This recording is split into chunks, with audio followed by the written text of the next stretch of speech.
जब लोगों ने हिब्रू बाइबल जानने की कोशिश की तो बहुत सारे लोग सफल नहीं हो पाए और जो हुए उसको ज़्यादा समय तक याद या इस्तेमाल नहीं कर सके। तथ्य ये है कि दुनिया में बहुत लोगों को पाठ्य पुस्तक का उपयोग करके और बहुत सारे नियमों को याद करके भाषा सीखने के लिए नहीं बनाया गया है। इसके बजाय हम भाषा को सीखने के लिए सुनने और बोलने का प्रयास करते हैं। जबकि कुछ लोग पारंपरिक पाठशाला से पढ़कर सफलता प्राप्त कर सकते हैं। हर एक मनुष्य को परमेश्वर ने योग्यता दी है कि वह आप ही प्राकृतिक ढंग से भाषा सीख सके, ठीक जिस प्रकार वे खुद ही अपनी मातृभाषा बोलना सीखे थे। आप ऐसे सोचिए, आपके माता पिता ने आपको सीधे ही शब्द या वर्णमाला की शिक्षा नहीं दी, बल्कि वह सिर्फ आपसे बातचीत किए, आप सुने, फिर आप समझना शुरू किए और धीमे धीमे बोलना शुरू कर दिए। एलव विद बैथ की कोशिश है कि आप ठीक इसी प्रकार बेहद सरल रूप से इस भाषा को सीख सके और साथ ही उपयोग में ला सके। भाषा सीखने का ये तरीका काफ़ी प्रभावी और आनंदीय है, क्योंकि हमारा लक्ष्य मुख्य रूप से ऐसे लोगों को प्रशिक्षित करना है जो बाइबल अनुवाद में शामिल होंगे। इसलिए हमें इसे किसी भी व्यक्ति के लिए संभव बनाना चाहते हैं। इसलिए आप कभी भी वीडियो में किसी भी अंग्रेज़ी या अन्य भाषा को नहीं सुनेंगे।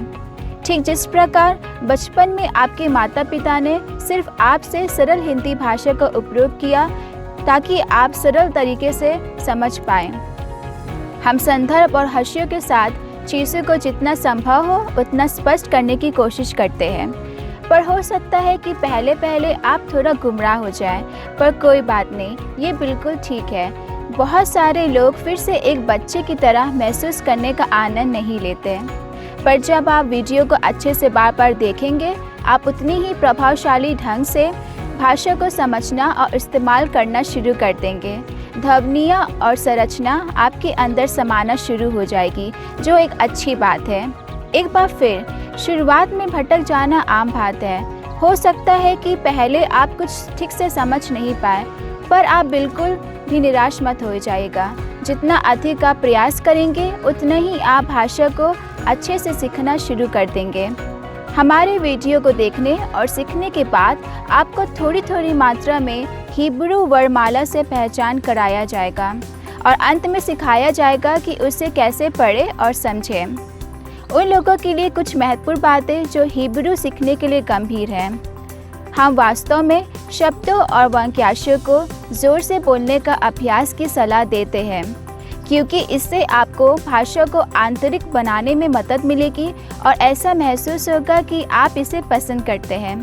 इसके अलावा हर एक पाठों के बाद क्विज़ वीडियो को याद करें, जो आपको ज़ोर से अभ्यास करने का और अपने आप को जांचने का अवसर देता है। आपको आश्चर्य हो सकता है कि आपने कुछ वीडियो के बाद कितना सीखा है। यहाँ तक कि अगर आप प्रश्नोत्तरी पर सभी शब्दावली याद नहीं कर सकते, चिंता मत कीजिए। यदि आप इसे अपनी याददाश्त से बोल सकते हैं तो ये बहुत बढ़िया है, लेकिन इससे सबसे महत्वपूर्ण बात यह है कि जब आप इसे सुनते हैं तो आप शब्द को पहचानते और समझते हैं। पाठों को कब्र से देखें, क्योंकि हर नए वीडियो देखने से पहले आपको उसके पहले का वीडियो से परिचित होना चाहिए। इसलिए हम आपको हिब्रू बाइबल की भाषा में शामिल होने के लिए आमंत्रित करते हैं। सदस्यता लेना मत भूलिएगा ताकि आप नई पाठों को याद कर सकें, और कृपया अन्य देशों के मित्रों और भाषा पृष्ठभूमि के साथ इसका वर्णन करें जो हिब्रू सीखने की इच्छा रखते हैं। शालोम।